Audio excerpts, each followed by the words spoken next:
providing skilled legal representation for your workplace injury claims. When you are injured on the job, it can be a scary time, but the attorneys at Maples, Tucker & Jacobs have the experience to guide you through the process to make sure that you and your family are properly taken care of and your rights are protected. If you need help, call the attorneys at Maple, Tucker & Jacobs at 855-617-9333 or visit online at www.mtandj.com. No representation is made that the quality of legal services is greater than the quality of legal services provided by other law firms. People across Alabama are hurting. Elected leaders have bailed out corporations while sending only a one-time cash payment to working families despite record unemployment and a public health crisis.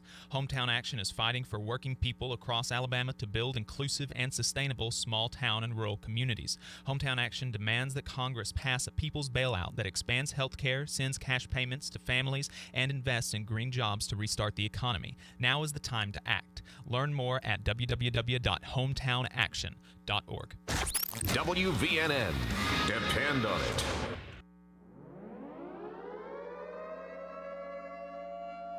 You're listening to the Valley Labor Report with David Story and Jacob Morrison.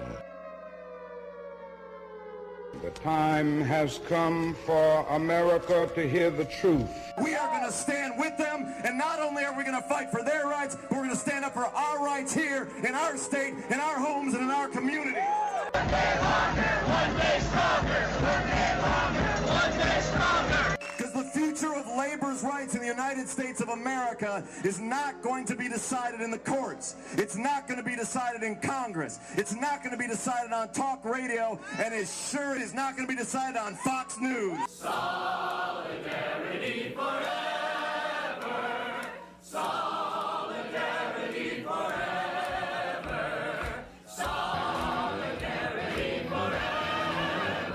For the union makes us strong.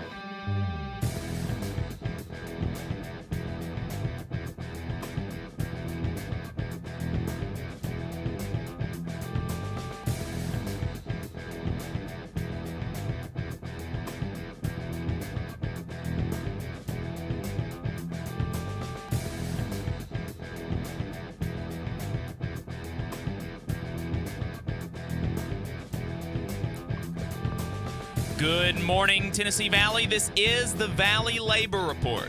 My name is Jacob Morrison. I'm by myself today. David is off doing that union work that we talk so much about that he doesn't get paid for, so I'm wishing my brother safe travels this morning. It is Saturday, October 3rd, and we're broadcasting live online and on the radio on WVNN in the Huntsville, Decatur, Athens listening area from Athens, Alabama. A recording of this program will play tomorrow, Sunday, October 4th, 2020, on the great WGOL in Russelville, Alabama. Today, we're having our very first repeat guest on the show. John Meredith joins us in the studio to talk about his candidacy for Huntsville City Council District 5. The runoff election is on Tuesday. If you have questions for him, then feel free to give us a call at 1-866-494-9866 or tweet us at Labor Reporters. Before that, I want to thank everybody for tuning in. We appreciate your time today. If you want to see what we're up to throughout the week, get our snide quips about the news of the day, then you should follow us on social media. We're on Facebook at facebook.com/Valley Labor Report. We're on Twitter at Labor Reporters. I'm on Twitter at JacobM_AL. David is on Twitter at Radical Unionist. That is spelled RADICL Unionist. If you missed part of the show and want to go back and watch it later, you can search YouTube for The Valley Labor Report and subscribe to our channel. You can go back and watch the full show there, and we also clip segments throughout the week. And we also upload the program on more than 11 different podcasting apps. So you can see if we are on your listening platform of choice. Go to thevalleylaborreport.transistor.fm/subscribe. And if you appreciate our work and want to help us stay on the air, then consider throwing us a couple dollars a month on patreon.com/The Valley Labor Report. John, thanks for coming in. I appreciate it. My pleasure. I did not know I was the first repeat guest, and I'm just honored Yes. to hold that distinction. Yeah. We've been on the air for more than, more than 4 months, going on 5 months, and we haven't had any repeat guests yet, so you're the first one. Awesome. So, I appreciate you taking the time to talk to us today. It's always a pleasure to be here. Good deal. So, one of the thing that you kind of centered in our last discussion was your big thing in this campaign is kind of the quality of life for citizens in Huntsville City Council District 5. You talked about some of the zoning issues with Limestone in Madison County and the 911 calls. And if you could kind of just give us just a real quick overview of the situation, again, for listeners that may not have heard that first interview. If you haven't, you can always go back and search John Meredith on our YouTube page. You can go back and find that interview there. But just give us a short overview of the situation there, and then a question that I had about that is, why do you think it is that nothing has happened on those issues yet? You know, presumably Culver is aware of these issues. Presumably this is something that gets brought up to him a lot when he talks to constituents. These sound like really kind of, when you talk about Maslow's hierarchy of needs, like these are pretty base level things. Yes. Like, why have they not been fixed? For lack of political will. If the council person in District 5 made those issues a priority, they would be a priority. The Limestone County water issue is certainly one that should have moved since I ran against him in 2016. That was an issue that was raised and I brought to everyone's attention. And Mr. Culver, through the use of the Huntsville City Council city attorney at the time, got a meeting with the Limestone County supervisor to talk about Limestone County residential water service delivery. I would guarantee you that he has not had a single meeting since. And I mean, you can check on that. The viewers or the listeners rather can check on that. I doubt seriously if there has ever been another meeting. And that is because the priorities of Mr. Culver are not reflective of the larger community. Another example is Zert Road. His entire 12-year tenure, we have been trying to get 3 miles of Zert Road paved. It is still not a completed project. He told us in 2016 it would be completed in 2020. I'm sorry, in 2018. It is now 2020. Road's still not finished. They put in a road over a mountain, Cecil Ashburn, in less time than it has taken to do 3 miles of flat dirt road. Yeah. That is because it's not a priority of the councilman. If the councilman said, hey, I'm going to start holding things up until you fix this street, our street would be fixed. He's not willing to do that. And, you know, you hear him speak at town halls and other things, and he's talking about the issue of the number of downtown hotel rooms. Well, when you're going over a road in your neighborhood that needs to be resurfaced, you don't care about the number of downtown hotel rooms. Right. When you have people that come visit you and your relatives, they're staying in hotels close to your home. They're not in downtown hotel rooms. Mm-hmm. And these are the disjointedness of the priorities of our current councilmen versus those of the district. And it's not just west versus north. Folks in the north are being just as ignored as folks in the west. Universally, the biggest issue constituents have is the lack of accessibility. He won't return a phone call. He won't return an email. He won't address your issues. He won't provide you an opportunity as a constituent to voice your opinion and what you think about an issue. I will change that. I'll be in City Hall 3 days a week. If by chance you send me an email and it falls through the cracks and I don't return it, come down to City Hall and yell at me about it. Say, hey, man, I sent you an email. How come you didn't return it? I'm going to be accessible. I'm going to be transparent. The city council wage increase caught constituents totally by surprise. This road surfacing money that he wanted to give away caught constituents totally by surprise. When Pam Hill had to resign because of health concerns, she was the District 5 school board member. Will Culver seemed to have not cared less about her being replaced. That fell on Francis Akridge and Devin Keith to replace the District 5 school board member. Now, he's running on the platform of being all about education. Right. Well, how can you sit back and not play any role in replacing the district school board rep if you care about education? Right. Those are some of the most tangible differences between me and the incumbent. Right, right. You know, I was riding with my father one day, and we were going out to lunch, and I drove past one of his big signs on Jordan Lane that said, and I just started laughing out loud. My dad didn't get it, of course, but it said, you know, Will Culver, a quiet force for good, maybe, I can't, but a quiet force, I remember that. Yes. And like, what do you think about his like campaign slogan there? He's like really leaning into the fact that nobody knows that he's doing anything.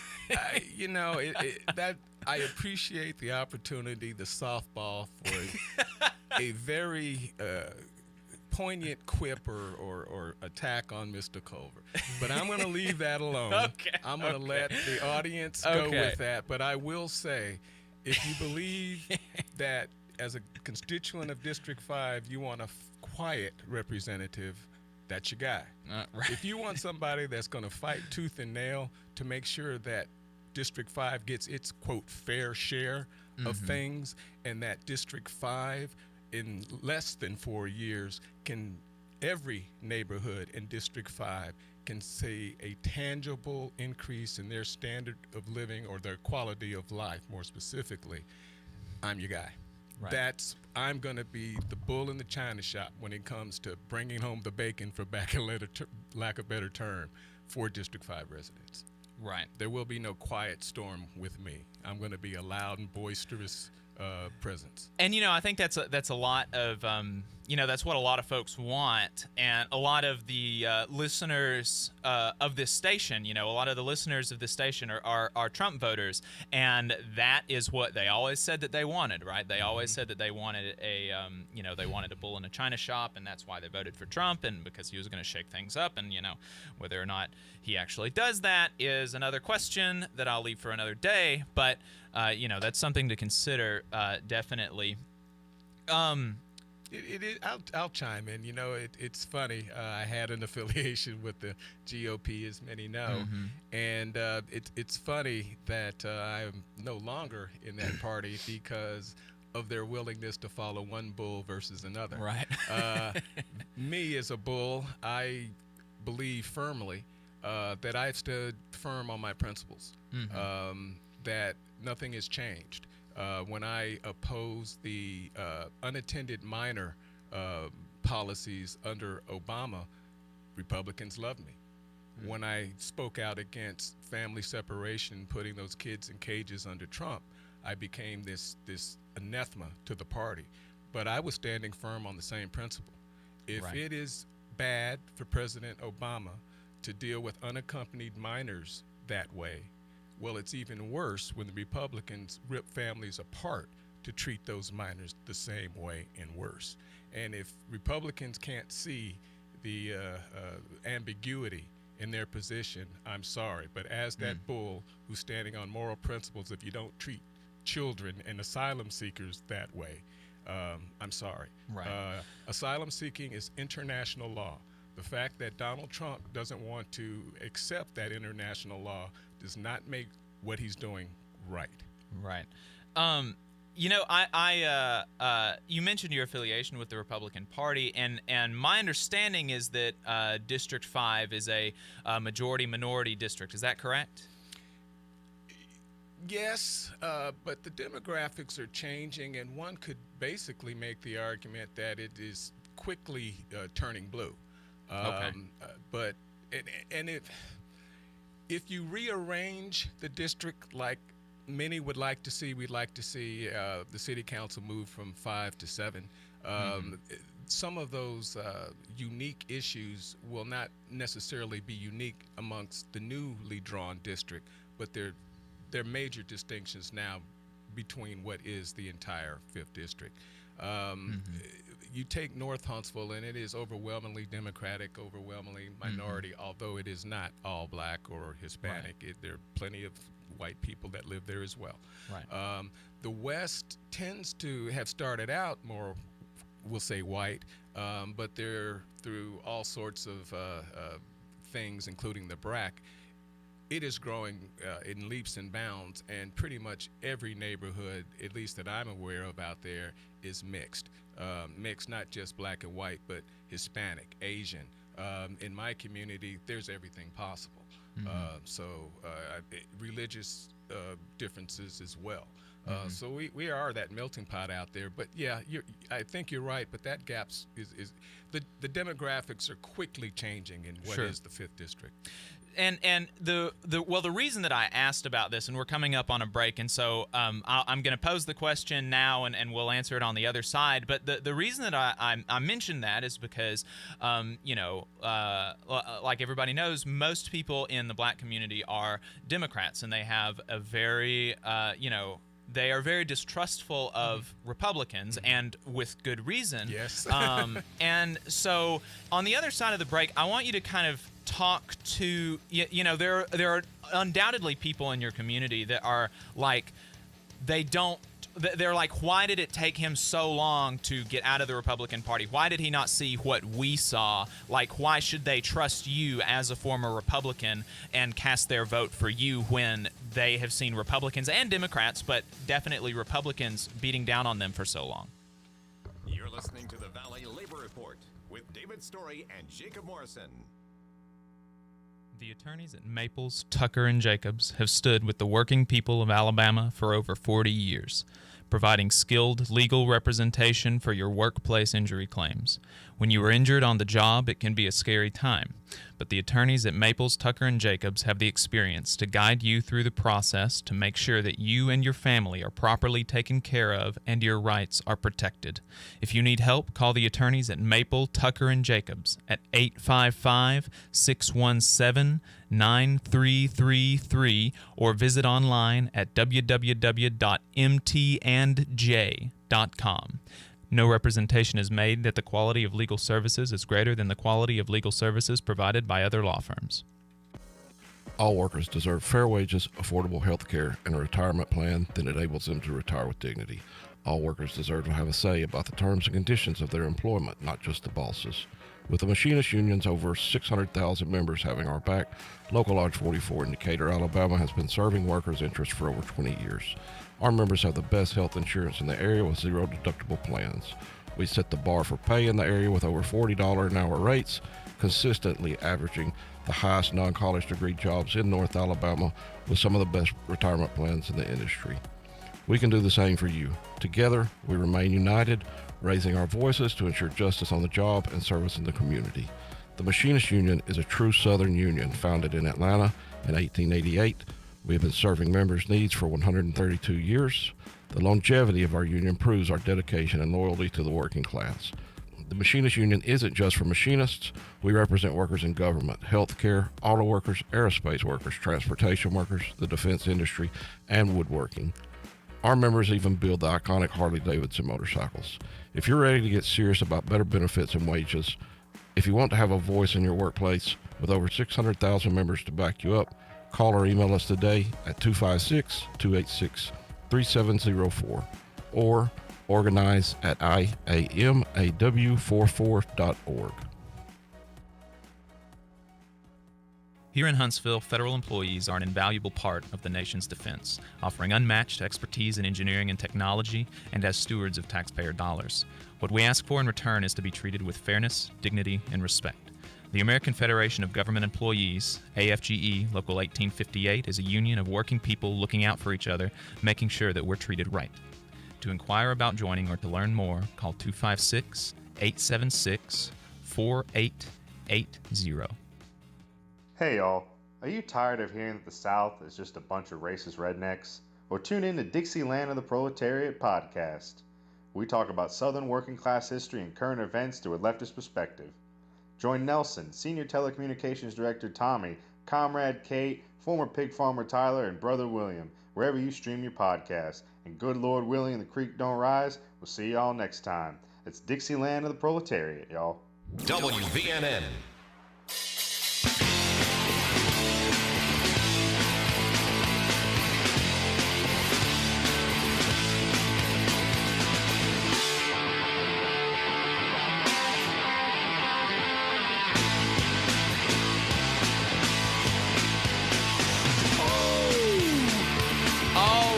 Welcome back to the Valley Labor Report. My name is Jacob Morrison. I am in the studio with John Meredith. He is running for Huntsville City Council District 5, and we appreciate his time today. Before the break, before we went into the break, I posed the question to him: why should his constituents, the people that there are people in his district, no doubt, that really distrust the Republican Party, and I don't think I've seen this question posed to you, at least not in this way, and so I thought I would ask it. Why should people that distrust the Republican Party, that have seen them harm their communities, why should they trust that why should they trust you when it took you so long to kind of come out of the Republican Party? I could see how that would kind of cause some consternation among some of them. So what would be, like, if you were talking to one of them, like what would you say? I would say that me being a Republican is something that was news to me, just like it was to everyone else. I've never lived in a state where I've had to declare a party. So I've never been a registered Republican. I've never been part of any Republican structure, no committees, no anything. I got dubbed a Republican by a newly launching at the time news site, conservative news site called Newsmax, that created a list of 100 black influential Republicans. No one ever called me about that article. No one ever asked me if it was okay to list me, if I considered myself a Republican or anything. They just printed it. I can see how they got there, right. But every policy that I worked on in Congress was bipartisan. I would sit down when I did guest worker programs for the non-agricultural sector. We sat down with the AFL-CIO and ironed out a proposal that Congress passed without a single vote against it. That bill was championed by Zoe Lofgren, a Democrat. I raised a lot of money for Zoe Lofgren, a Democrat. If you called her office today, I'm sure even 10, 12 years later, they will remember me. I work with Nydia Velasquez, the chairman, current chairman, but at the time ranking member of the Small Business Committee, a Democrat from New York. Raised a boatload of money for her, worked for her on a lot of different issues. Democrats have always been within my purview. My father was a conservative. My mother was a card-carrying union member public school teacher. I have always valued both sides. I have always worked on issues where the other side got something as well, and we presented our solution to Congress unified, Democrat and Republican, conservative and liberal. We all work together. I've always been collaborative. The advantage of rolling as a Republican, if you will, was they're in control. Right. I was able to make sure that the policies, or the most important thing anyway, to Democrats showed up in those Republican-authored bills. So, you can trust me. I'm the same guy. Right. Again, the same guy. It doesn't matter to me if a Democrat has a good policy. I'm going to back it, and I'm going to use those Democrats to get it across the finish line. If the Republicans have a good idea, I'm going to go with that, and I'm going to get it across the finish line. Because good policy doesn't have a party. Good policy means it's going to help the most people regardless of how they are, and that's what I'm about, helping the most people do better in America. Right.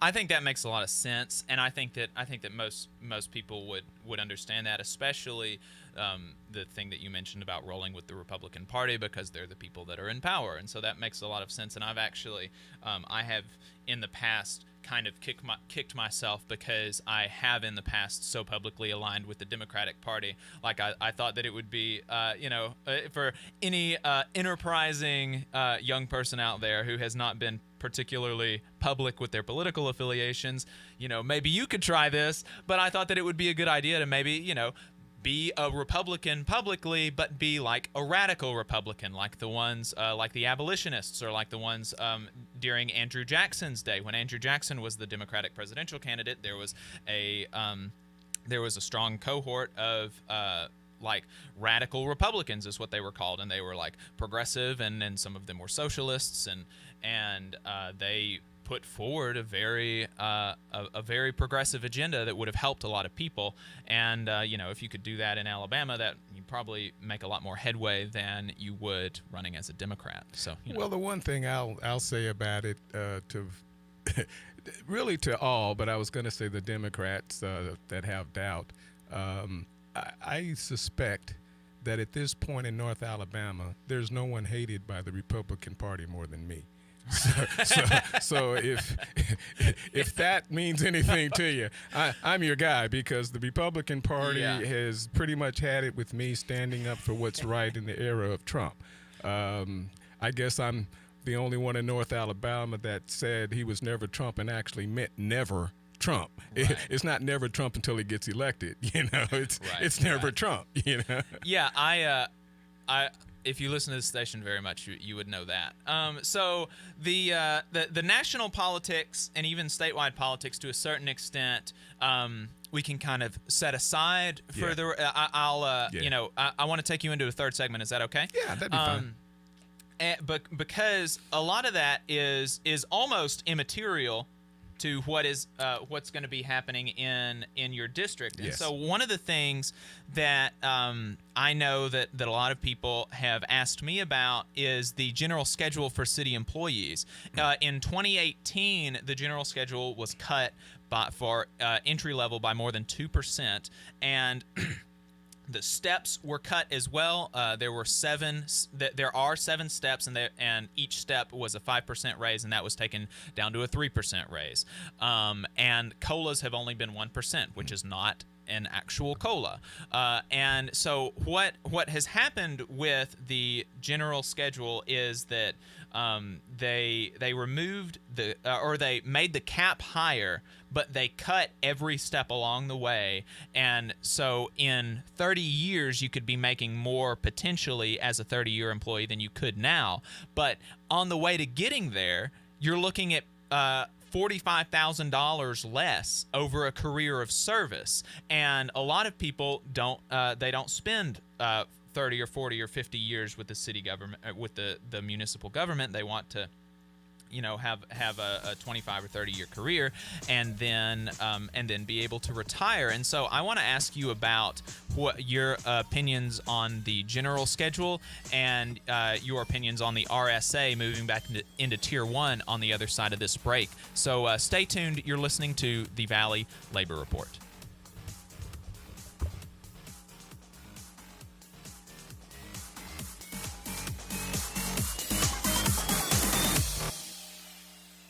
Huntsville's #1 news, talk, and weather station. WVNN Athens. WVNN FM Trinity. A Cumulus station.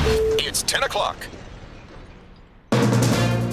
From ABC News, I'm Dave Packer. In moments, an update from the president's doctor. President Trump's physician, Dr. Sean Conley, will give an update on the president's health from Walter Reed Medical Center, where the president is currently hospitalized. This will be the first formal briefing regarding the president's condition after his COVID-19 diagnosis. The president began therapy with remdesivir, an antiviral drug authorized by the FDA specifically to treat hospitalized patients with COVID-19. The latest update on his health was Dr. Conley overnight saying Mr. Trump is doing, quote, very well. Karen Travers, ABC News, Washington. Sources telling us President Trump rested well through the night last night as doctors continue to monitor and evaluate him through the weekend to determine when he can return to the White House.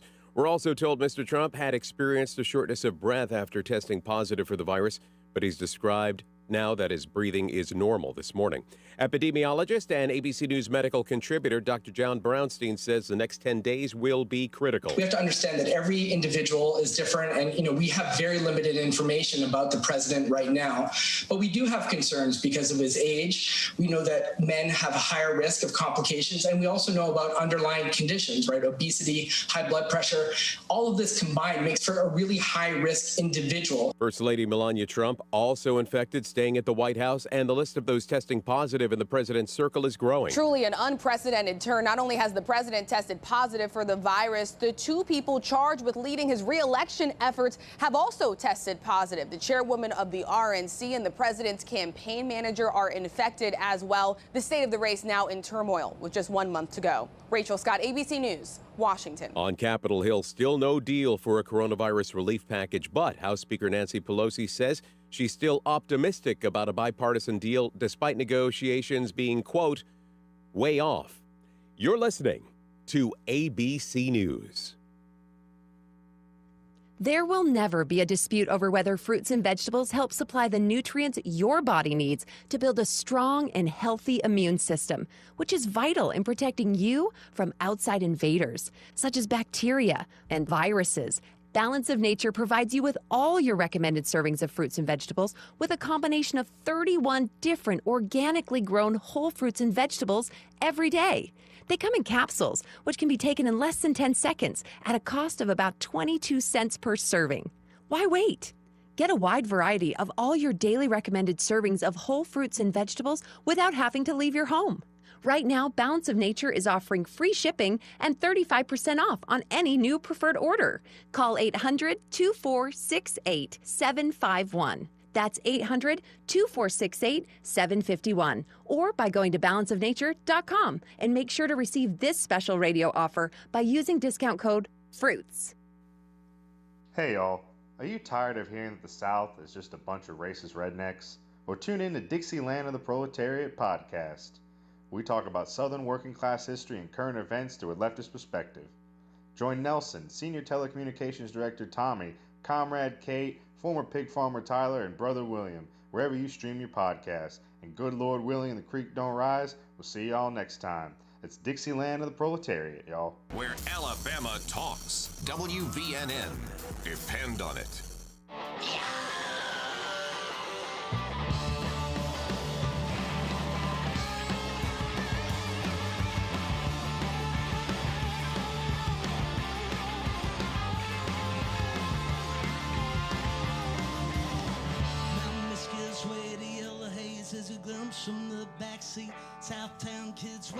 Welcome back to the Valley Labor Report. My name is Jacob Morrison, holding down the fort by myself today. David is on the road doing that good union work, working for the working families of Alabama.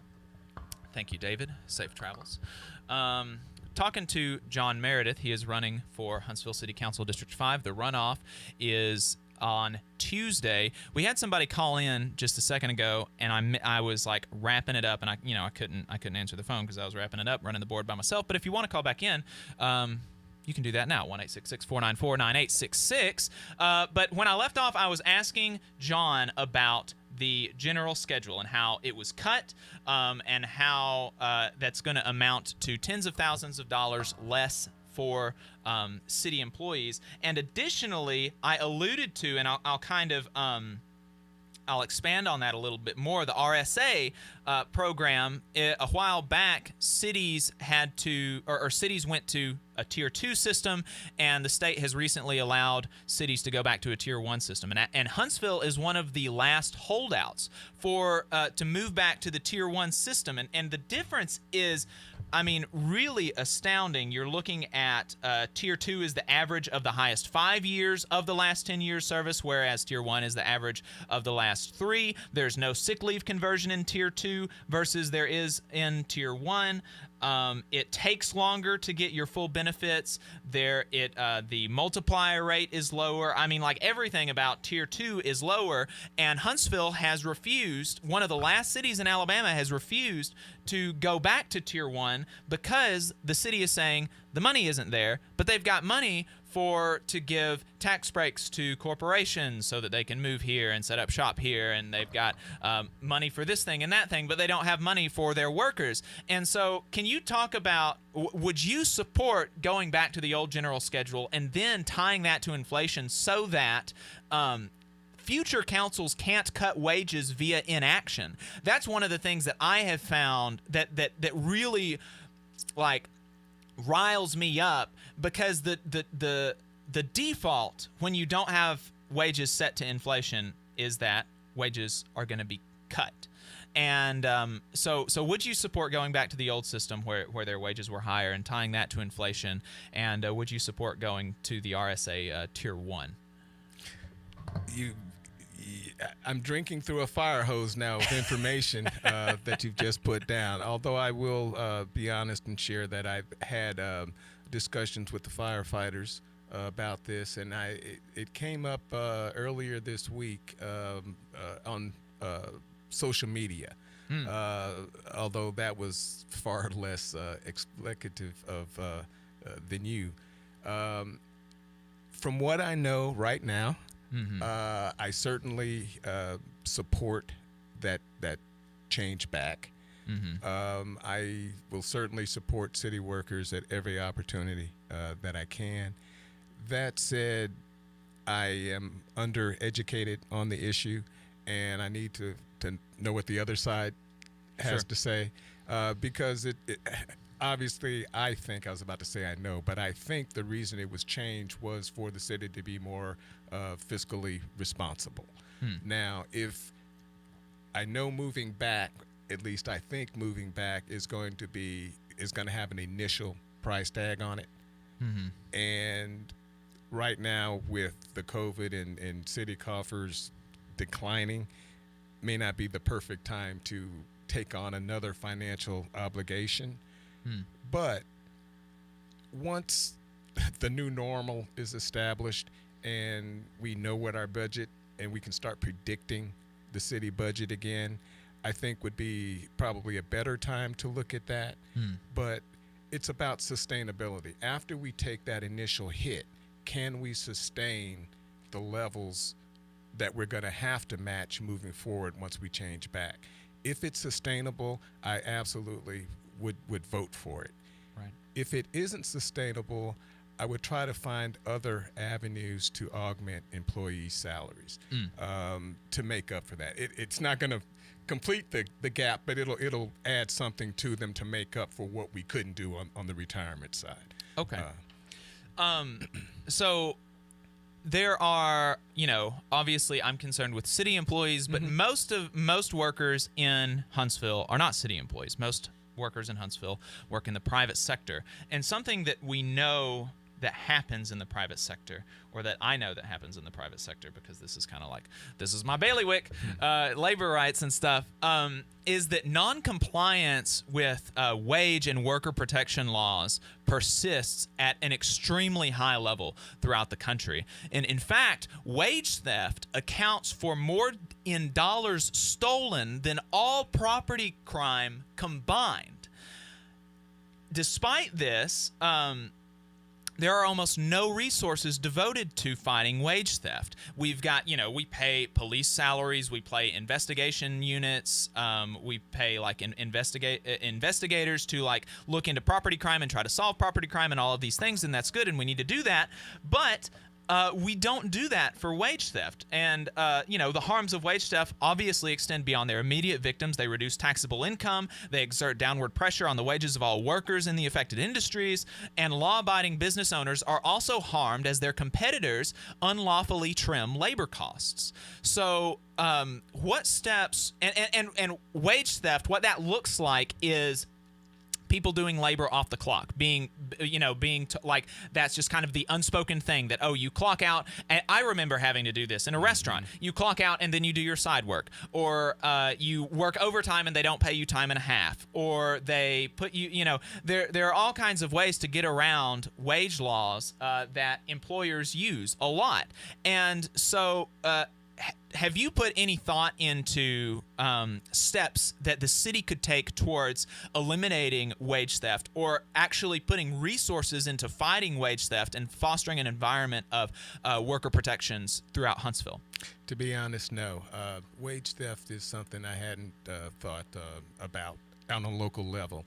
I'm fully aware of what you're talking about. I've dealt with it on a national level, and any answer I could provide right now, just as a knee-jerk reaction, would involve the Fed and not the local government. So I apologize for that. But that said, I've long-standing positions on. I think that servers should be paid minimum wage. I think it's still $1.90 an hour for servers. I mean, $2.13. That's ridiculous. Yeah. You know, I mean, I remember getting those $0 checks. Right. So, I mean, things like that are more low-hanging fruit, and I think a councilman can certainly address some of those issues. And I think let's work on that low-hanging fruit first. Wage theft. Frankly, it would need to be, I think, a department either within the police force or within city government. But if it's done within city government, the best way to do it is to create something new that it's exclusively its mission. And I haven't weighed in with anybody that's currently an office holder about the possibility of that happening. Right. And I think that you're right. I think that's what it would take. And I think that it is a sad commentary on the relative worth of workers that we don't have. Like people just don't think about it. Politicians don't think about it. Well, the bosses think about it, and they're glad for the situation that we have now. But like I said, like wage theft accounts for more dollars stolen from people than all property crime combined. And, you know, so this is a huge issue. It takes millions, billions of dollars out of the pockets of working people every year. And so, you know, I'd love to see a city government that is proactive about fighting for workers to get money that they earned. To be honest, one of the biggest holdups, and I know this is going to upset the business community, and I apologize. I have your back too, but being a right-to-work state, which is essentially nothing more than a right-to-fire state, certainly feeds into wage theft, because you're not going to tell your employer who has the right to fire you at any turn. Right. What do you mean clock out and then do my side work? I'm not doing that. You can't do that. Otherwise, he fires you and you've lost your job. Well, now what you're speaking to there is at-will employment versus right to work. Those are two different things, and they get confused a lot. Thank you, because I'm obviously confused. Yes. But yeah. Or they get tied in. They get tied. Like people think that the two things are the same thing, and they're not. At-will employment means that you can be fired at any time for any reason. Basically, right to work means that you don't have to. A union cannot bargain for a clause in the contract that says that agency fees must be collected from all employees in a workplace that's represented by the union, so you can have freeloaders and stuff like that. Well, thank you for that explanation. Now I'm good to go now. But we are both a right to work too. Right, we're both a right to work and an at-will employment state. So you know it's like double whammy. Yeah, double whammy.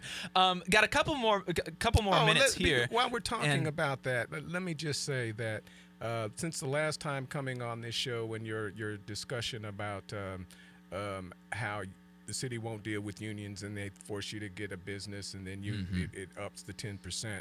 I will certainly look into that, because that's not good for taxpayers. You're inflating everything the taxpayer pays by 10%, and that's not good. That could go to the retirement system. I mean, and I did mention that. I couldn't believe that the city of Huntsville didn't have to follow OSHA requirements, and I looked into that since then, and that is actually true. City and municipal and state governments are exempt from OSHA, and so they don't have to, and Huntsville does not follow OSHA. But with the last 30 seconds here, this is a pretty quick question. Yes, Huntsville has a larger racial disparity for enforcement of marijuana prohibition than any other city in Alabama. Would you support measures to effectively decriminalize marijuana within the city of Huntsville? I would be on board for that. I could not champion that. It gets complicated, as you well know.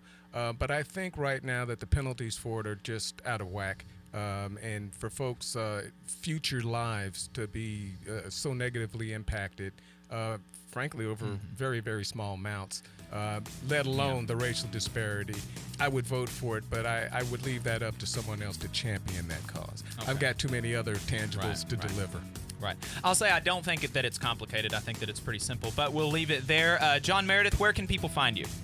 I can be found on the World Wide Web at votejohnmeredith.com. I can be found on Facebook at John Meredith for Huntsville City Council. And again, please be sure to vote on Tuesday, October the 6th. You're listening to the Valley Labor Report with David Story and Jacob Morrison. The attorneys at Maples, Tucker, and Jacobs have stood with the working people of Alabama for over 40 years, providing skilled legal representation for your workplace injury claims. When you are injured on the job, it can be a scary time, but the attorneys at Maples, Tucker, and Jacobs have the experience to guide you through the process to make sure that you and your family are properly taken care of and your rights are protected. If you need help, call the attorneys at Maple, Tucker, and Jacobs at 855-617-9333 or visit online at www.mtandj.com. No representation is made that the quality of legal services is greater than the quality of legal services provided by other law firms. The Valley Labor Report is also supported by listeners like you. If you value the work that we are doing, injecting a different perspective into talk radio, and you have the means, consider signing up for a monthly donation on patreon.com/The Valley Labor Report. Again, that's patreon.com/The Valley Labor Report to support our work and keep us on the air. If you're looking for contractors with lower than average EMR and TRIR, if you need to supplement a workforce at any level for any amount of time, if you need iron workers that come trained and certified at no extra cost, or if you need workers from superintendent down to general laborer and you're looking to start work on a project, or you're unhappy with your current contractor situation, you need to call my friend Jeb Miles with the Iron Workers Local 477. They only work with the best in the business, vetted contractors, and can do all kinds of jobs from roofing to steel and bridge erection, from welding to heavy rigging, from structural repairs to machinery alignment, and much more. They supply manpower on 4 of the 5 largest projects in North Alabama, so you know they're legit. If you need good quality, safe, efficient, diligent, and knowledgeable workers on your job, then you need the Iron Workers Local 477. Call Jeb Miles at 256-383-3334. That's 256-383-3334, or via email at local477@bellsouth.net, and make sure you tell them that you heard about them on the Valley Labor Report. It's your news now. WVNN. Depend on it. Try to act it up. You call the principal J-Rig, act it up. You call the fires, try to act it up. You call the principal J-Rig, act it up. You call the fire. You call yourself a girl. Welcome back to the Valley Labor Report. My name is Jacob Morrison. We are, I was about to say we're here with my co-host David Story, but we are not. David is off. He's got a district meeting for his union, working for the working people of Alabama, not getting paid for it. We appreciate David's efforts. David's efforts working for us. It really means a lot, and so wishing him safe travels this morning as he goes and does the Lord's work. So on the line right now, we have Jack Jacobs. Jack Jacobs called in. He is an attorney for the United Mine Workers and district. I'm not sure what. I can't remember the district number, but it's for United Mine Workers in Alabama. And he called in because there's a story about a West Virginia mine executive taking advantage of benefits that he fought against as an executive of a coal mining company. So he wanted to bring Jack on the line today because he knows he's this is his bailiwick. I talked about my bailiwick earlier. This is his bailiwick, is mine workers and their benefits and stuff like that. So we've got him on the line, and let me see if I can figure out how to bring him on the air. Jack, can you hear me? Yeah, I can hear you. All right. Good deal. We've got you on the air. So, Jack, can you talk to us about what these benefits are that Robert Murray is the name of this executive?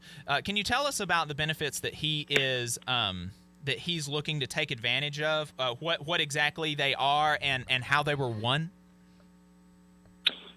Right. This is a federal workers' compensation program that dates back to the early 1970s.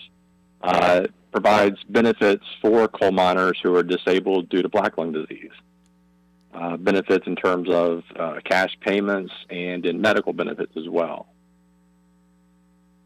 Okay. So, And do you know what they look like exactly? Like how much it is? I heard that it was or I thought that I read that it was actually a pretty low payment, but I can't remember for sure. right. The interesting thing, it's tied to the GS2 federal wage scale. So a coal miner, if he gets benefits for himself, it's about $680 a month. And then if he has a spouse, or she, I guess, has a spouse, then that would go to about $1,050 a month. Wow. It's tied to the GS2 in the federal? Yes. Wow, that is wild. The entry level, for those who don't know, entry level positions in Huntsville start at GS5. So that's pretty wild that those benefits start at a GS2. How did they come about? You know, presumably this happened because of union advocacy, but do you know kind of more of the a little bit more detailed history of these benefits coming about? Right. It started, I think, movement in the 1960s with a lot of mining accidents and miners getting sick to try and, fix some of those things. We see the Mine Safety Act coming into place in 1970, and these benefits as well for the miners to try and provide benefits for these miners once they become disabled due to black lung. And at the same time, in the 70s, they were also trying to reduce dust. So hopefully the miners wouldn't get black lung as well. Right.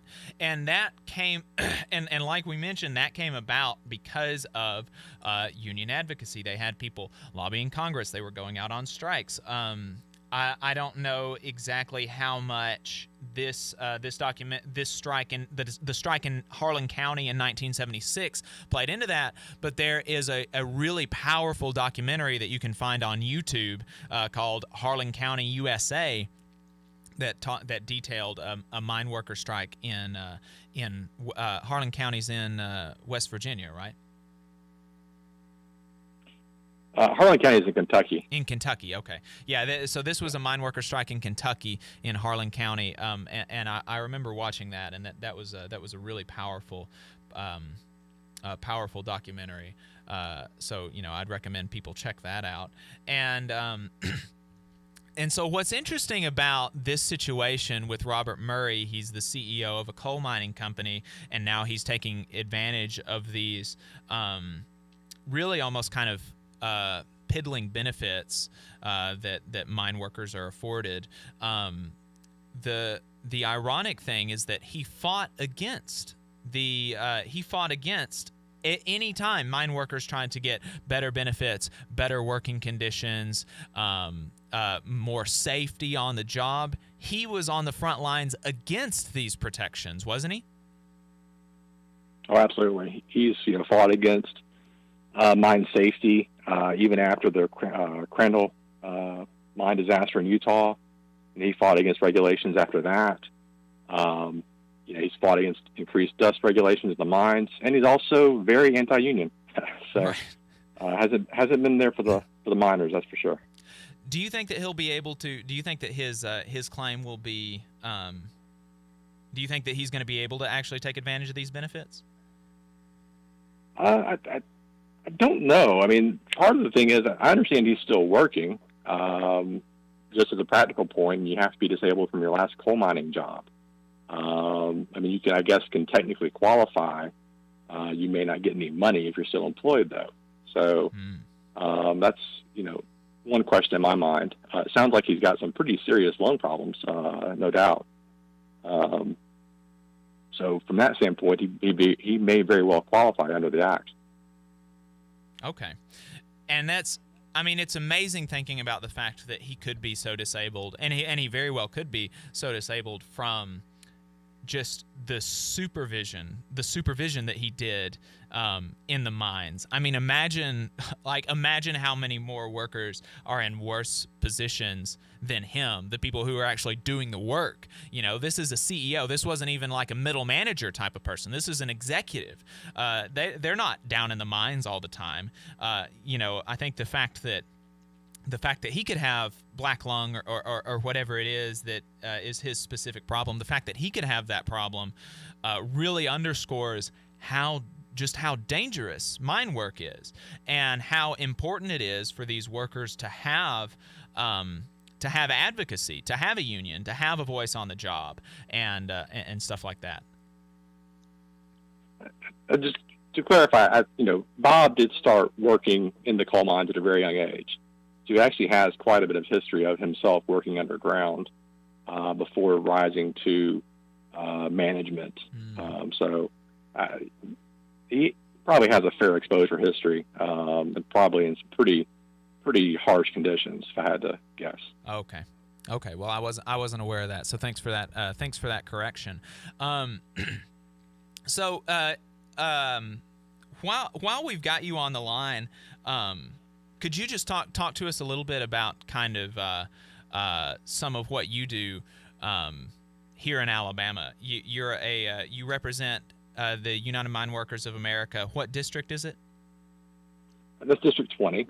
District 20. More or less the southeastern U.S., basically Tennessee, North Carolina, south, and that part of the country. But most of the miners are here in Alabama. Okay. And so, again, your name is Jack Jacobs, and full disclosure, Jack Jacobs is a partner of Maples, Tucker & Jacobs, and they are a sponsor of this program, and we really appreciate their support. Can you tell us a little bit about kind of what it looks like day to day fighting for these folks that are down in the mines and having these sorts of issues? Like what are some of the things that you've seen? Presumably you've got some amazing stories and some really sad stories, and can you just kind of talk to us about what it's like doing what you do? Right. It's good for me. I enjoy what I do, being able to work with these guys. I'm very proud to partner with the mine workers, because I know they've got an important job fighting for their guys, but there's only so much they can do as union members. A lot of the stuff that involves the court, especially when these men and women get hurt down in the mines. Mines are very dangerous places under the best conditions. A lot can go wrong, and people get hurt, whether that's just typical a back injury or rock falls. Or dust inhalation causing black lung. So. There's just so many ways people can get hurt down there, and it's important these, the miners have an advocate in the court system to make sure that they're taken care of, because many of these injuries are, catastrophic and life-changing, and they need to make sure that, that their rights are, fully protected, because, the company's going to have an attorney for them. So right. It's really important for the injured worker to have an attorney on their side as well. Absolutely. I think that's incredibly important. One of the reasons that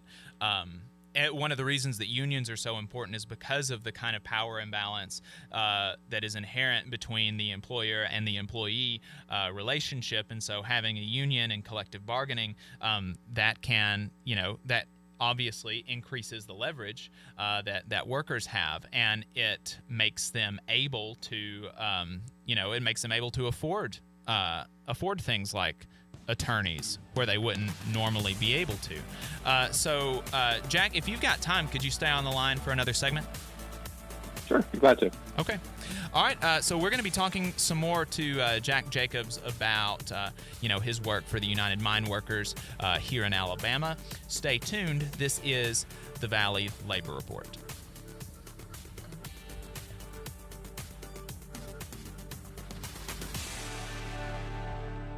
You're listening to the Valley Labor Report with David Story and Jacob Morrison. This is News Talk 770 AM, 92.5 FM, WVNN.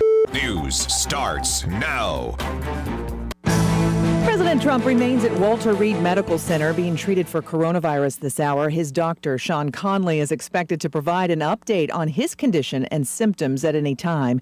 Meantime, ABC's Karen Travers says That's rattled the White House and the nation since his diagnosis. Sources tell ABC News that President Trump is worried that coming down with COVID-19 has spooked him and his top aides. Sources say the president had experienced a shortness of breath after testing positive for the virus, but this morning they say he's not having any difficulty breathing and described his breathing as normal. Doctors say the president has received the antiviral medication remdesivir and also received an experimental antibody cocktail. ABC's chief medical correspondent Dr. Jennifer Ashton explains. The antibody cocktail made by Regeneron actually uses two types of synthetic antibodies, targets that spike protein, and stops the virus from replicating. The First Lady, who also tested positive, has mild symptoms and is at the White House. Michelle Franzen, ABC News. The attorneys at Maples, Tucker, and Jacobs have stood with the working people of Alabama for over 40 years, providing skilled legal representation for your workplace injury claims. When you are injured on the job, it can be a scary time, but the attorneys at Maples, Tucker, and Jacobs have the experience to guide you through the process to make sure that you and your family are properly taken care of and your rights are protected. If you need help, call the attorneys at Maple, Tucker, and Jacobs at 855-617-9333 or visit online at www.mtandj.com. No representation is made that the quality of legal services is greater than the quality of legal services provided by other law firms. People across Alabama are hurting. Elected leaders have bailed out corporations while sending only a one-time cash payment to working families despite record unemployment and a public health crisis. Hometown Action is fighting for working people across Alabama to build inclusive and sustainable small town and rural communities. Hometown Action demands that Congress pass a people's bailout that expands health care, sends cash payments to families, and invests in green jobs to restart the economy. Now is the time to act. Learn more at www.hometownaction.org. The Valley Labor Report is also supported by listeners like you. If you value the work that we are doing, injecting a different perspective into talk radio, and you have the means, consider signing up for a monthly donation on patreon.com/The Valley Labor Report. Again, that's patreon.com/The Valley Labor Report to support our work and keep us on the air. The attorneys at Maples, Tucker, and Jacobs have stood with the working people of Alabama for over 40 years, providing skilled legal representation for your workplace injury claims. When you are injured on the job, it can be a scary time, but the attorneys at Maples, Tucker, and Jacobs have the experience to guide you through the process to make sure that you and your family are properly taken care of and your rights are protected. If you need help, call the attorneys at Maple, Tucker, and Jacobs at 855-617-9333 or visit online at www.mtandj.com. No representation is made that the quality of legal services is greater than the quality of legal services provided by other law firms. Have an Amazon Echo? Just say, Alexa, play WVNN. And you'll always have the only radio station of relevance in Alabama, WVNN. WVNN. Long-haired preachers come out every night. I try to tell you what's wrong and what's right. But when asked about something to eat, they will answer in voices so sweet.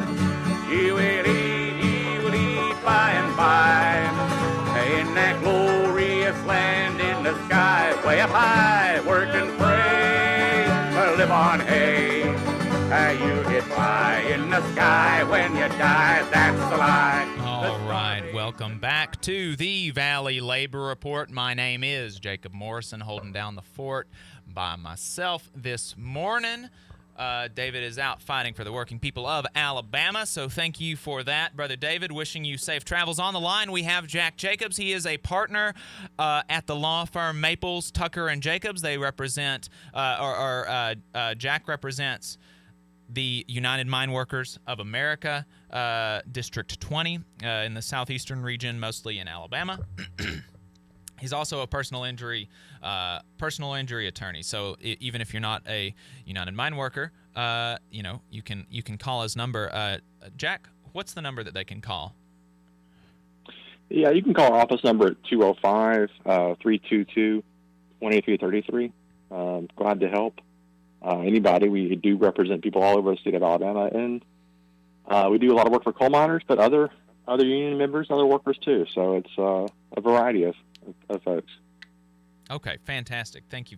So can you tell me a little bit about what brought you into kind of that line of work? What made you want to like be a lawyer and then be like a personal injury attorney for for workers and for unions and things like that? I've always been a big supporter of the union cause. When my first job I had at a high school, I went. They were doing the orientation, and my first question to ask them was, "Well, how do I join the union?" So it's always been something I've felt passionately about. So going to law school, learning more about union representation and how to do that type of work, and I was just fortunate enough to start working with my partner Sam Maples, who did a lot of work with the mine workers in the past, and we just over the years have just built a really good relationship with the men and women of the union, and so we're knowledgeable of that area. We know how this stuff works, and we know how the mines work, and so it's kind of just built on our experience and our reputation, I guess. And you're from Alabama? Yes. Okay. Well, that's fantastic. I really appreciate the work that you do for the working people of Alabama and for the mine workers in Alabama. I'm sure they do. It's like you were talking about. It's really important that the workers have competent advocacy, because obviously the company is going to. So earlier in the program, I was talking about wage theft with somebody who's running for city council here in Huntsville, and I'm sure that that wage theft accounts for more dollars stolen from people in America than all property crime combined, and yet there are almost no resources devoted to fighting wage theft proactively. There are virtually no resources devoted to fighting it proactively. And still very, very little even fighting it when workers know that they can claim it for themselves. Do you have any experience in that kind of thing? I know that wage theft is something that generally kind of happens more in those are like lower wage service industry jobs. Obviously, that's not going to be happening nearly as much in union contexts. But do you have any kind of thoughts on that, and like what it would take to set up a system that can effectively fight wage theft proactively?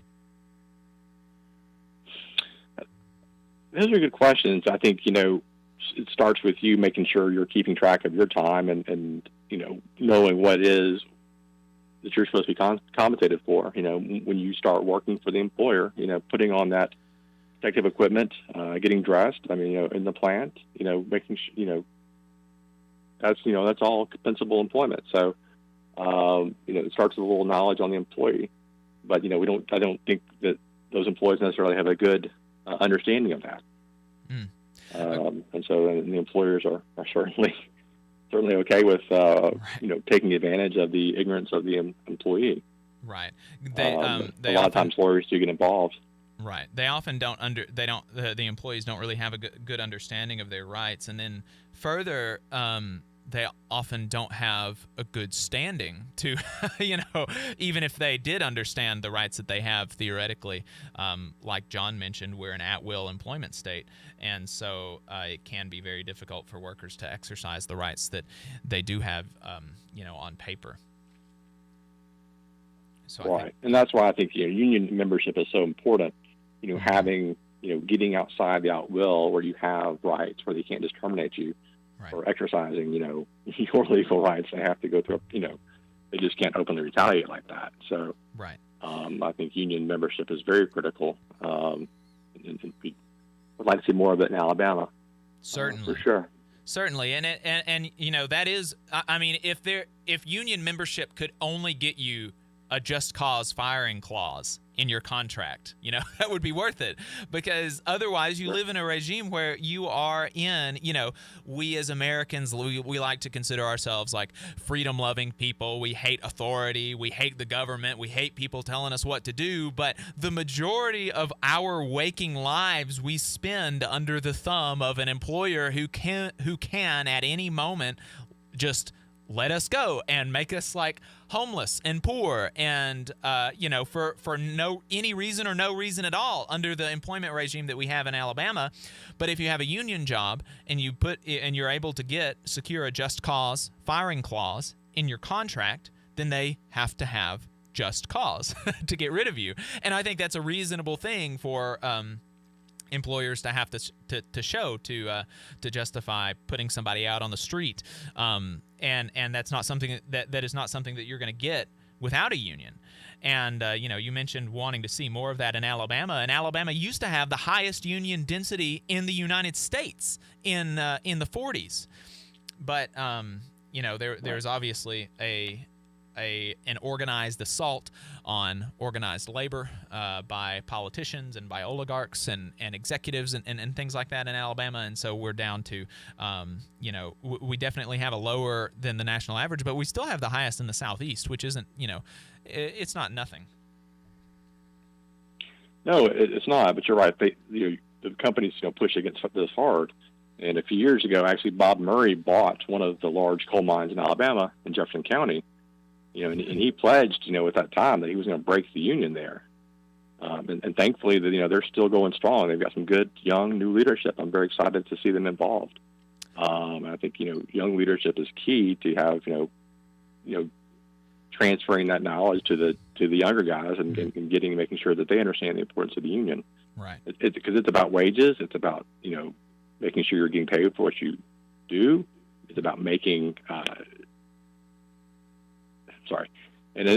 but safety is so important. People get hurt on the job and they're not getting their rights. They're not getting their workers' comp. They're not getting taken care of. Right. And the unions play a very important role in that.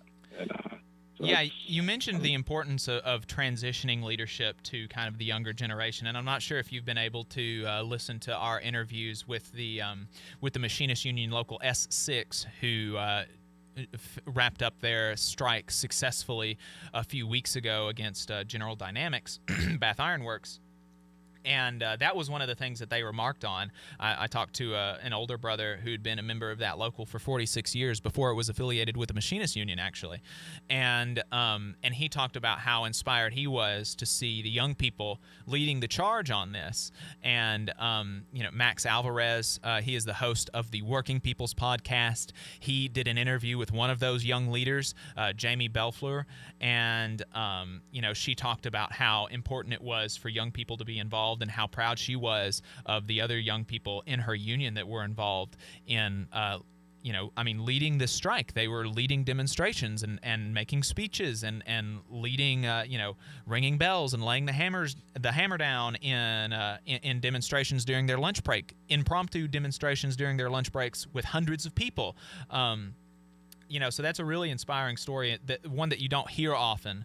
The largest private sector strike in America in 2020 was successful. They got everything that they were asking for and more, and it happened with youth leadership, and so that's something that I'm really heartened by, and I definitely need to talk to you sometime off the air about getting some of those new young leaders from the United Mine Workers down south on the program to talk about what they're doing. It sounds like they've got a kind of similar dynamic there. It is. I mean, you see a lot of the older miners retiring just as these, I guess, the tail end of the baby boom kind of, working their way out of the mines. And so you see these young guys come up, but they haven't experienced, a lot of them, the hardship, the fights in the 70s, like you're talking about in Harlan, and they had the fights here. Mm-hmm. And they just don't know. Right. And so you need young people coming in and saying, and recognizing how important the union is. These benefits and wages just didn't happen just because the company's benevolent. I mean, right. That's not the way it works. Yeah, that's something that I harp on, seems like almost every week, but the few rights and freedoms that we have in and from the workplace in America, people, like you said, people take them for granted because this is the way the world is. People think, or people just kind of assume that, or they don't really think. But the kind of base assumption is that this is the way that it's always been. This is the way that it's always going to be, and this is just the natural order of things. And that is so far from the truth. The few rights and freedoms that we have in and from the workplace took movements of millions of working people across the country willing to put their lives and livelihoods on the line, on the picket line, and it took people dying. Like, people were murdered for the rights that we have today. And like, that's one of the things that we want to do is educate people about that, and educate people about the way that you defend these rights is not by, just going along with the status quo or not doing anything and just assuming that it's going to be that way in the future. The way that you protect these rights and the way that you get more rights, because you deserve to have more than you do now, the way that you get more rights is by organizing with your brothers and sisters on the job and fighting for it. It's not going to happen. I think that's No, what were you saying? Yeah, I mean, that's exactly right. Wayne Flint has got some really good histories in some of his books about union activity in Alabama. If you ever get a chance to read those, and just how violently the company owners fought with the government's help. National Guard called in to break in strikes, and basically have shootouts with the union members. Yeah. And really, it took until Roosevelt came to power or got elected, I guess, to put a stop to that. And that really is where you see the huge spike in union membership in Alabama was after Roosevelt came in and, put a stop to the strike breaking from the government. Right. We're coming up on a break. We've only got one more segment. Do you have time to stay on the line and chat with me for the last segment here? Sure. Glad to. All right, so we are talking to Jack Jacobs. He's an attorney, a partner at Maples, Tucker & Jacobs, representing working people in the Southeast in the state of Alabama. Stay tuned. We've got one more segment. This is the Valley Labor Report. You're listening to the Valley Labor Report with David Story and Jacob Morrison. The attorneys at Maples, Tucker & Jacobs have stood with the working people of Alabama for over 40 years. Providing skilled legal representation for your workplace injury claims. When you are injured on the job, it can be a scary time, but the attorneys at Maples, Tucker & Jacobs have the experience to guide you through the process to make sure that you and your family are properly taken care of and your rights are protected. If you need help, call the attorneys at Maple, Tucker & Jacobs at 855-617-9333 or visit online at www.mtandj.com. No representation is made that the quality of legal services is greater than the quality of legal services provided by other law firms. The Valley Labor Report is also supported by listeners like you. If you value the work that we are doing, injecting a different perspective into talk radio, and you have the means, consider signing up for a monthly donation on patreon.com/The Valley Labor Report. Again, that's patreon.com/The Valley Labor Report to support our work and keep us on the air. People across Alabama are hurting. Elected leaders have bailed out corporations while sending only a one-time cash payment to working families despite record unemployment and a public health crisis.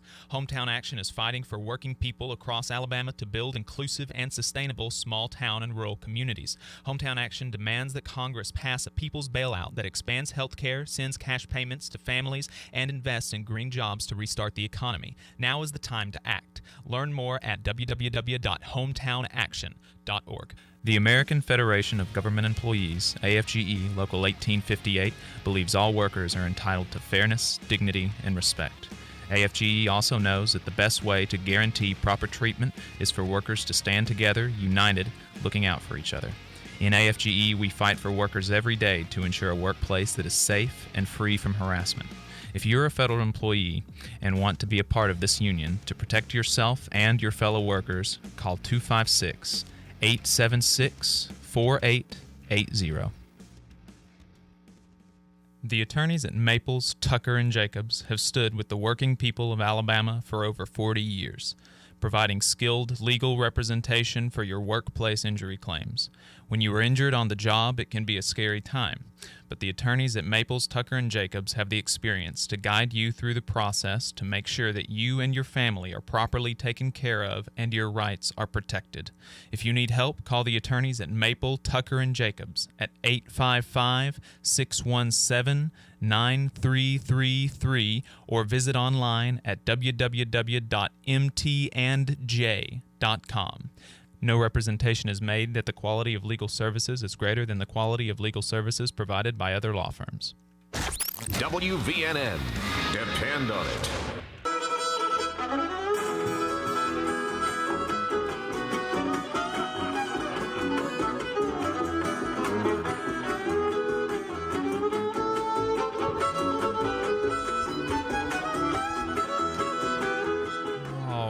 Welcome back to the Valley Labor Report. My name is Jacob Morrison, holding down the fort myself today. On the line, we've got Jack Jacobs. He is a partner at Maples, Tucker, and Jacobs, a law firm representing the United Mine Workers of America, District 20. It's in the southeastern United States and Alabama.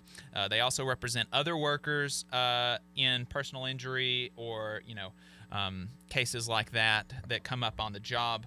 They're a sponsor of the show. So if you're having problems in your workplace, then you should give them a call. They represent workers all over the state of Alabama. And Jack, where's the best place that they can reach you at?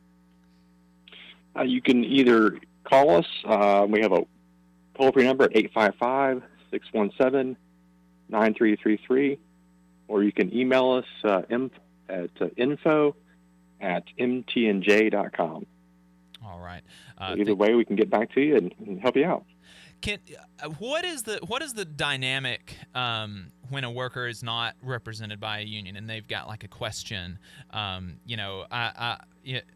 I'm assuming that you've got some kind of special relationship with the United Mine Workers, and so there's some kind of direct line there. But what if there's a worker up here in North Alabama that is having issues on the job, or maybe they were injured, or maybe they're worried about their rights being violated on the job, and they wanted to call you? Like, what does that look like? Is there do you have is the first consultation free, or like what would that process look like if somebody were to give you a call from up here?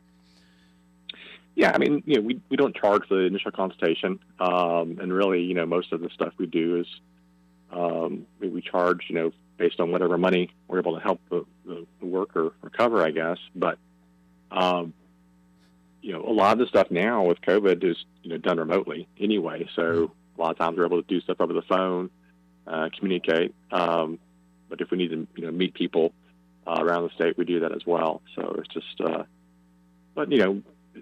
in these times, traveling is not maybe the best idea. So we just are trying to accommodate and use different tools like Zoom or just simple phone calls just to help these people and give them the advice they need and try and make sure they do have their rights protected.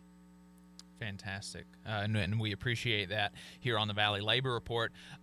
When we were before the break, we were talking about kind of like how people actually got these rights, and you talked about Wayne Flint has some interesting books about that kind of illustrate just how bloody labor organizing in Alabama was, how there were shootouts between the National Guard and the mine workers, and people, it's amazing that something like that can happen, and people just have no idea about it.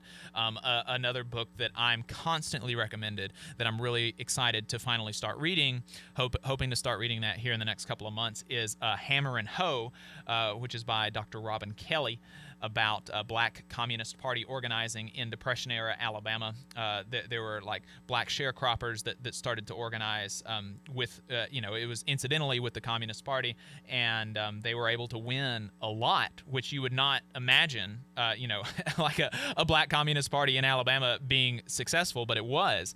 And actually, Lee Baines III, he is a Southern rock artist from Birmingham, the Birmingham area. Lee Baines III and the Glory Fires, their next album, I've been talking to him, their next album is going to be about labor organizing in Depression-era Alabama. So I'm real, I've got a whole lot of content that I'm going to be taking in about that period in Alabama. Presumably you've read some of that stuff that Flint has put out. Can you talk a little bit about some of that? Yeah, I think one thing that's always struck me was the fact that the mine workers in Alabama have always been integrated. They've been active in the state since before the 1900s, and they always had black membership in a very segregated Alabama. Yeah. Just because that was the easy way for the companies to find wages. Just segregate the mines and keep keep one race out or the other, just to drive down wages, and the mine workers wouldn't do it. So, and that's worked to their benefit, and I think that's a good thing. But it's always been I say always, back then it would be a racist cry against the union that they were integrated, and try and fight them on that front as well. Right, and that was not common in the early 1900s to have integrated unions. Integrated unions did not start becoming the norm until the CIO surge of maybe the 20s and 30s and 40s. And so, the fact that Alabama's mine workers were integrated that far back really kind of speaks to the forward-thinkingness of that union. And just to kind of illustrate how not the norm that was, there's a James Baldwin quote about how white unions don't fight for us. White institutions don't fight for us. Like, why should we fight? Why should we fight for them? And that was a big issue in the black community back then, is that they were not allowed in the white unions. They had to have their own unions. And of course, when you've got a white union going out on strike, why would the black union go out on strike with them? And if the black union doesn't go out on strike, then, the white union strike is not going to be as successful, and it's a way to divide up the workers and help the and help the boss. And they still do that to a certain extent today. We can see that with the Smithfield chicken plant in North Carolina. On Means TV, they've got a good documentary called Union Time about that organizing drive there, and how they tried to use racism to put a wedge between the black workers and the Hispanic workers and the white workers so that they wouldn't come together. And fortunately they were able to fight that and come together and win a union and win a good contract. But that is really amazing about the mine workers in Alabama. That's pretty awesome. Yeah, I think that's speaks to the solidarity of the union and just their desire to make sure that everyone moves forward together on those things. Absolutely. So it's still the mine workers still have a very large African American component, which is not the same for most the rest of the country, really. Right. We've been talking to Jack Jacobs. He's a partner at the Maples, Tucker and Jacobs law firm, and he's given me a lot of stuff that I'm gonna have to look into. And Jack, if it's all right with you, I'll be talking to you offline about maybe getting in touch with some of the younger leadership of the United Mine Workers in Alabama, and going to be trying to get in touch with maybe Wayne Flint to maybe get him on the show and talk about some of this stuff, because I think that sounds fascinating, and it's just in our, that's right down our alley here on the Valley Labor Report. So Jack, thanks for taking the time and keeping me company today. I appreciate it. Well, thank you. I've enjoyed it. All right, folks, this has been the Valley Labor Report. You can find us on the internet. We'll see you next week.